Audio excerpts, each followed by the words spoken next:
Olá, seja muito bem-vindo ao Mundo Filosófico. Meu nome é Walter e hoje vamos falar de algo incrível. Existe uma possibilidade fascinante e talvez profundamente transformadora.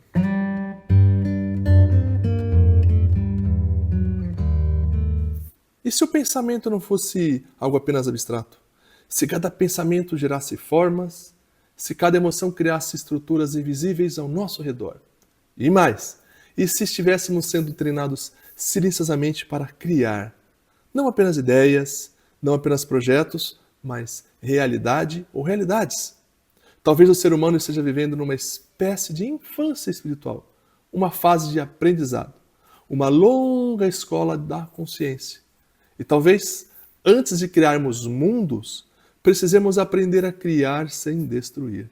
Durante muito tempo, tradições espirituais do Oriente e do Ocidente afirmaram algo semelhante. O universo não surgiu do acaso absoluto.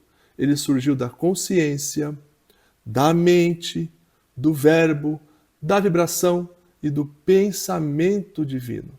Na tradição hindu, por exemplo, o universo emerge da consciência cósmica. Na Cabala, Deus cria através das emanações da árvore da vida. Já no cristianismo, no lado místico, no princípio era o verbo. Na teosofia, pensamentos possuem forma, cor, movimento e impacto real. E isso nos leva ao tema de hoje, falando de um livro muito bacana, chamado Formas Pensamento, escrito por Annie Besant e Charles Leadbeater. Uma das obras mais intrigantes já produzidas sobre o poder oculto da mente. Os autores afirmavam algo extremamente ousado para sua época, que pensamentos são coisas. Não são metáforas não, coisas mesmo.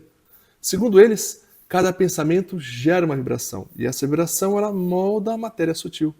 E aí, com isso, vai criando formas no plano astral e no plano mental. Essas formas elas possuem cor, possuem densidade, movimento, direção, intensidade e, por vezes, até geometria própria. A raiva, por exemplo, produziria formas agressivas e pontiagudas. O amor, por sua vez, produziria formas suaves e expansivas. E o medo cria nuvens cinzentas e instáveis.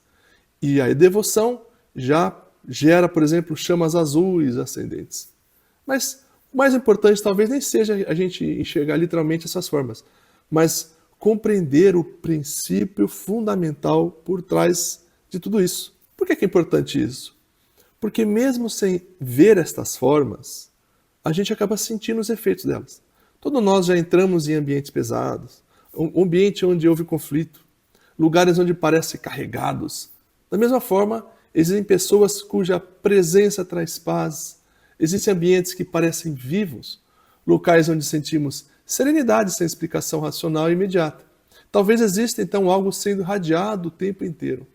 E talvez estejamos mergulhados em oceanos invisíveis de pensamentos humanos. Agora vem uma reflexão ainda mais profunda. E se tudo isso fizer parte de um possível treinamento? Pensa comigo. Uma criança não recebe imediatamente ferramentas perigosas. Ela aprende primeiro responsabilidade, controle, maturidade, consequência. Agora imagine um ser espiritual imortal.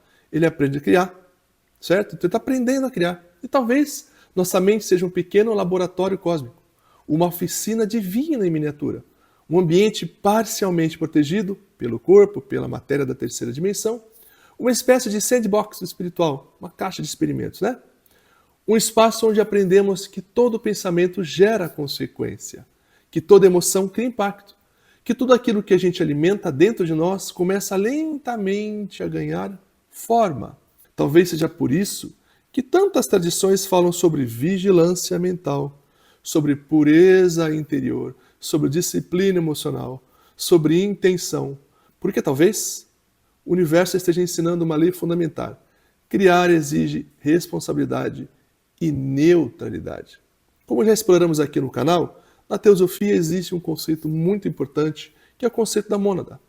É a centelha divina, a essência espiritual profunda do nosso ser. A ideia não é que o ser humano esteja apenas num corpo tentando sobreviver, mas uma consciência eterna, evolução. Aprendendo, expandindo, despertando e talvez, aprendendo lentamente a co-criar.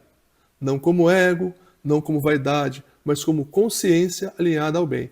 Então, dissolver este ego, as nossas vontades e tudo aquilo que nos prende neste ser, é contra essa grande hipótese. Então veja que nesta hipótese, talvez o verdadeiro poder espiritual não seja nem controlar o mundo, mas controlar aquilo que criamos dentro de nós. Porque pensamentos se tornam emoções, emoções se tornam hábitos, hábitos se tornam o nosso caráter. E o caráter molda o destino. O que nós vibramos é o que nós criamos. Observe agora algo impressionante. O ser humano já cria mundos em pequena escala. Nós criamos histórias, músicas, civilizações, religiões, tecnologias, empresas, obras de arte, sistemas filosóficos. Criamos atmosferas emocionais dentro de casas. Criamos paz ou guerra, por muitas vezes. Criamos esperança ou medo. Então veja que, mesmo sem perceber, já estamos criando. Então a questão aqui é, estamos criando conscientemente? Talvez esse seja o grande aprendizado da humanidade.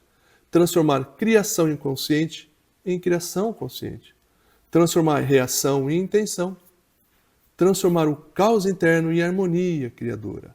E talvez, muito além desta vida, muito além desse corpo, muito além do que hoje conseguimos até compreender, a consciência continua evoluindo, expandindo a sua capacidade de amar, de compreender, de sustentar ordem, de sustentar beleza, vida.